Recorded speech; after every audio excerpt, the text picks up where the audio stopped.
Bismillahirrahmanirrahim. Ustadz berbicara saat sedekah di bulan Ramadan di kalangan masyarakat ada fenomena menarik di antaranya. Ada restoran yang menggratiskan pengunjungnya cukup menukar dengan doa yang ditulis di secari kertas untuk kemajuan restorannya. Ya. Saya rasa tidak perlu. Ente berinfak ikhlas karena apa? Allah. Tidak perlu pamrih. Sampai di sini dalam riwayat Aisyah radhiyallahu anha memberi sedekah kepada seorang. Dia suruh budaknya kasih sedekah sama orang. Kemudian tunggu apa yang dia ucapkan. Akhirnya diantarkanlah sedekah tersebut kepada orang tadi. Ternyata orang tadi terima sedekah dari Aisyah. Ini setelah wafatnya Nabi SAW. Kemudian orang tadi berdoa. Aisyah ingin tahu dia doa apa. Maka Aisyah pun mendoakan dia sebagaimana dia mendoakan Aisyah. Karena Aisyah ingin pahala sedekahnya murni. Ya. Jadi apa yang dilakukan saya balas juga dengan kebaikan sehingga pahala sedekahnya jadi apa? Jadi murni. Jadi kalau kita begini caranya seakan-akan kita ingin pamrih. Ya, apa namanya? Makan gratis tapi ingat ya, doain ya. Sama ini bayar. Jadi kita bayar. Apalagi sekarang saya baca kemarin di internet ada program baru, program doa. Jadi tarifnya ada ya. Tarifnya 5.000 atau berapa sekali doa ya. Jadi tinggal kirim lewat SMS. Nanti ini program atau sudah jalan atau belum? Tapi sebagian ada yang saya baca di internet mengadakan program tersebut karena banyak orang susah minta doa, maka disiapkanlah wali-wali Allah yang siap untuk mendoakan. Jadi tinggal bayar. Sekali doa sekian tarifnya. Sekali doa ya, sekali SMS ya, pakai tarif SMS ya. Saya rasa kita tidak perlu berharap. Ya kalau dia berdoa doakan, tapi jangan ente pesan. Orang itu kalau dia terima dia doakan enggak jadi masalah. Ente sudah dapat pahala. Tidak perlu ente minta. Jadi kita minta doa itu sedikit permintaan, tidak perlu. Ente gratis sudah bismillah karena Allah Subhanahu wa taala. Tidak usah mendoakan. Ini doakannya lagi doain apa? Duniawi lagi. Semoga restorannya laris. Bukan semoga masuk surga, semoga diampuni oleh Allah Subhanahu wa taala, semoga restorannya apa? Laris. Jangan terlalu duniawi lah. Ini belum Ramadan ukhrawi sedikit lah ya. Ini tidak dilarang ya, tidak dilarang, cuma saya rasa kurang pas ya, kurang pas. Ada pom bensin memberi 2 liter Petramax atau premium bagi siapa saja yang tadarus Al-Quran per 1 juz. Ini juga boleh saja ya. Sebagai penghargaan. Tapi gimana dia tahu tadarus 1 juz atau tidak? Maksudnya gimana? Ada orang lapor, saya tadi malam 1 juz. Mana buktinya? Ini kupon 1 juz 2 liter. Saya nggak tahu ini. Apakah hal tersebut amalan sedekah? Insya Allah tidak apa-apa seperti ini. Jadi penghargaan terhadap orang yang beramal soleh ya. Seperti orang hafal Quran dikasih hadiah, nggak jadi masalah. Yang penting dia hafal Qurannya bukan karena bensin. Dia baca Quran bukan karena apa? Rugi baca Quran supaya dapat bensin, rugi. Cuma dapat 2 liter ngapain kalau nggak dapat pahala? Jadi dia karena Allah Subhanahu wa taala, kemudian ada orang beri penghargaan, boleh-boleh saja orang beri penghargaan ya. Untuk memotivasi. Seperti pemerintah Arab Saudi sering mengadakan lomba hafal Quran, lomba hafal hadis ya. Lomba hafal hadis ya, diadakan di Indonesia ya. Nggak jadi masalah.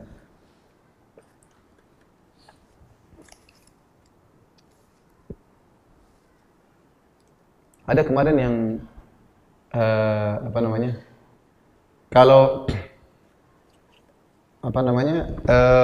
ada orang buka warung di Makassar, ada teman yang buka warung. Jadi khusus hari Jumat kalau nggak salah atau hari Ahad saya lupa. Gratis yang buka sedekah boleh, sesukanya. Ya. Gratis boleh, bayar sesukanya juga boleh. Ternyata lebih untung. jadi ada yang makan harusnya 10.000 bayar 50.000, bayar 100.000, tambah banyak katanya. Jangan ikut-ikut ya. Di sini mah habis nanti nggak ada yang bayar. Ini si teman ada ikhwan yang seperti itu. Katanya Ustaz tambah banyak malah ada yang makan 10.000 bayarnya 50.000. Jadi tambah banyak. Jadi lebih untung hari itu ya. Karena memang ada nilai apa? Nilai sedekah. Dia ada nilai apa? Sedekah.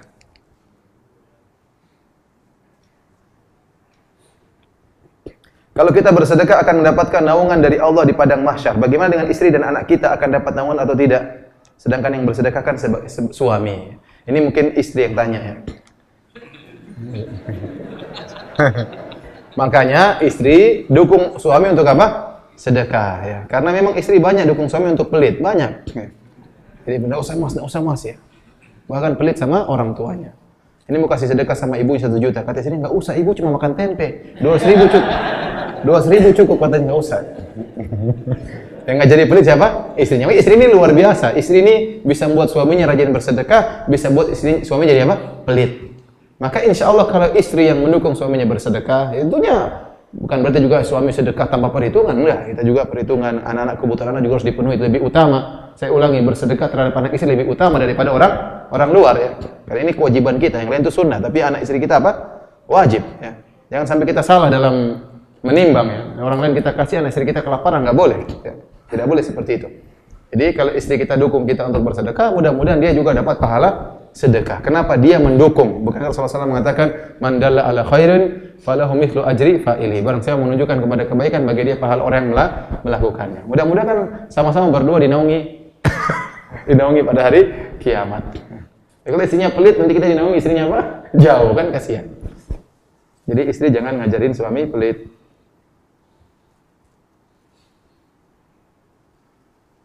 Bagaimana menyikapi orang tua yang pelit sama anak-anak istrinya, tapi pelit juga sama diri sendiri? Nah, ini kasihan orang seperti ini. Jadi saya katakan orang pelit seperti ini, pelit ada dua tingkatan. Tingkatan pertama, pelit terhadap orang lain. Ini masih mending. Ini juga tercela. Yang paling parah, tingkatan tertinggi, tingkatan kedua tertinggi adalah pelit terhadap diri sendiri.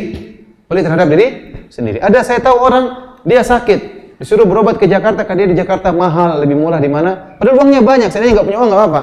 Akhirnya dia meninggal, ya. Cari obat yang murah, akhirnya apa? Ini kenyataan, benar. Benar. Jadi dia pelit. Hidup makannya juga susah. Sampai ada cerita disebut dalam apa namanya? Ada buku judulnya Al-Bukhala, kisah orang-orang pelit. Buku khusus tentang apa? Kisah orang pelit. Mudah-mudahan sudah diterjemahkan ya. Jangan-jangan kita termasuk dalam situ ya. Auzubillah ya. Jadi disebutkan di antara kisah orang pelit, ada orang sangat pelit, mau dinasihati sama temannya yang miskin. Temannya miskin ini ngundang dia, orang yang kaya pelit, dinasihat sama si miskin. Akhirnya si miskin ngundang dia, diberi makanan yang enak. Dia ingin kasih pelajaran, saya miskin saja bisa ngundang makan, ente kaya nggak pernah ngundang makan. Disiapkan makanan yang enak, datang si kaya. Akhirnya si kaya tahu itu gratisan, dia makan banyak-banyak. Saking kekenyangan dia muntah. Sekarang dia tahu gratis kan, makan banyak-banyak terus nggak berhenti. Sampai akhirnya dengan kekenyangan dia muntah. Wah, waktu dia muntah dia menangis. Kata si miskin, kenapa kau nangis? Kan? Ini gratis muntah katanya. Saking bukannya taubat tapi tambah parah. Ini dalam kitab Al-Bukhala, karangannya Al-Jahid ya.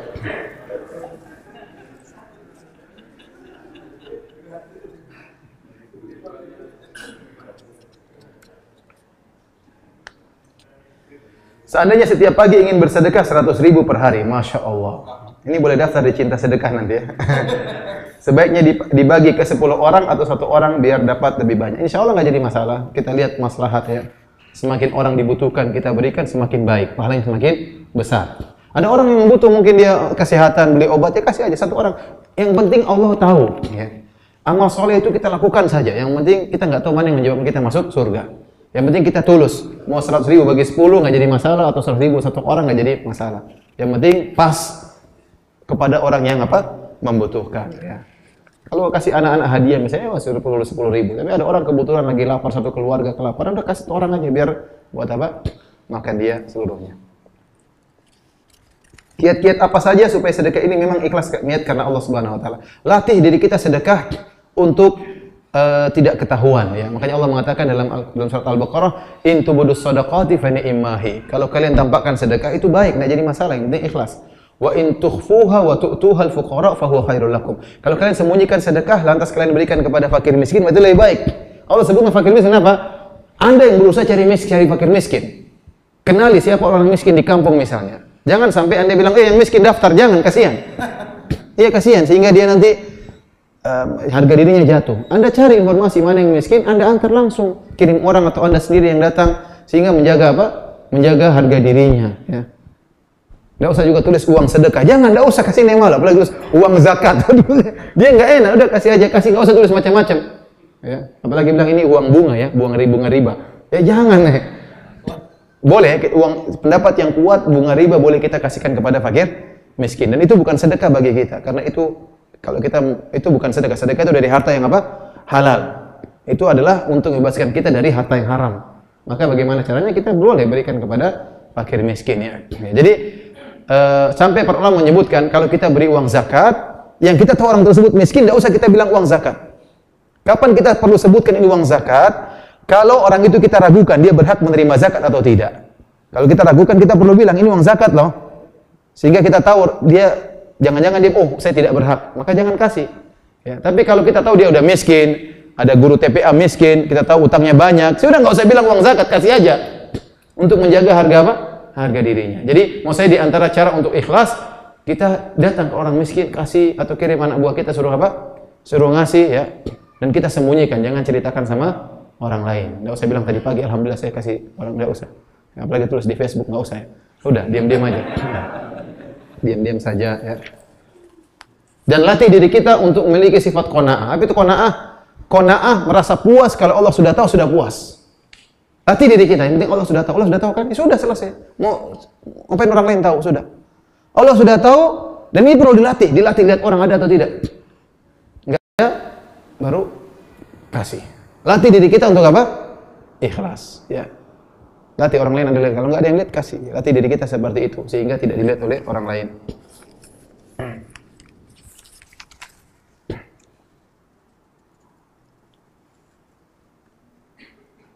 Ustaz mau tanya, lebih penting mana suami bersedekah kepada orang miskin dibandingkan kepada istrinya yang kurang kebutuhannya untuk sehari-hari? Tentu istrinya lebih utama. Ya. Beda antara jadi kalau istrinya kurang ya harus kasih istri dulu. Tidak boleh. Ya. Sama ada orang sedekah tadi seperti saya katakan, dia punya utang di bank. Terus dia bilang, saya ingin sedekah supaya utang saya lunas. Maka dia sedekahkan motornya. Akhirnya enggak lunas-lunas utangnya. Ini salah. Jadi kalau orang punya hutang sama orang lain, dia tidak boleh bersedekah. Kalau sudah jatuh tempo, maka tidak boleh dia bersedekah. Dia harus bayar berapa? Hutang. Kecuali kalau hutangnya belum jatuh tempo dan dia bisa memperkirakan pada jatuh tempo dia bisa lunasi, maka dia boleh bersedekah, nggak jadi masalah. Misalnya dia punya cicilan hutang dalam waktu setahun dia bisa lunasi setiap bulan 500.000. Ternyata dia punya gaji 4 juta, ya dia kasih cicilannya 500.000, masih ada uang untuk bersedekah, nggak jadi masalah. Tapi kalau sudah jatuh tempo, maka tidak boleh dia bersedekah. Karena ada orang seperti itu. Dia punya utang banyak tapi dia bersedekah ya, ngundang orang makan, traktir orang, padahal utangnya banyak. Sampai-sampai yang orang yang kasih utang sama dia juga heran karena ikut diundang makan sama dia. Ini orang utangnya nggak bayar tapi ngundang saya makan. Bingung juga dia ya. Jadi ini bersedekah tidak pada tempatnya seperti ini. Jadi harus dilunasi dulu apa? Utangnya, tidak boleh. Jadi istri harus dipenuhi dulu kebutuhannya. Tapi lain halnya kalau istrinya boros, ini enggak boleh. Saya kebutuhannya kurang apa? Saya ingin punya mobil, punya rumah mewah. Ente sudah cukup, itu rumah kontrakan sudah cukup. Ya, jadi tapi kalau istrinya benar-benar kurang, maka tidak boleh. Harus istrinya terlebih dahulu baru apa? Baru orang lain.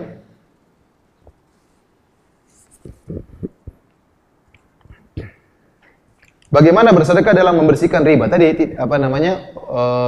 Allah alam bisawab ya. Yang jelas tadi kata Rasulullah SAW, sedekah itu atau jual beli itu transaksi dihadiri dengan perkataan sia-sia, dihadiri dengan perkataan dengan sumpah dan macam-macam, maka bisa dibersihkan dengan sedekah. Kalau riba perlu taubat kepada Allah karena riba dosa besar. Wallahu a'lam bishawab.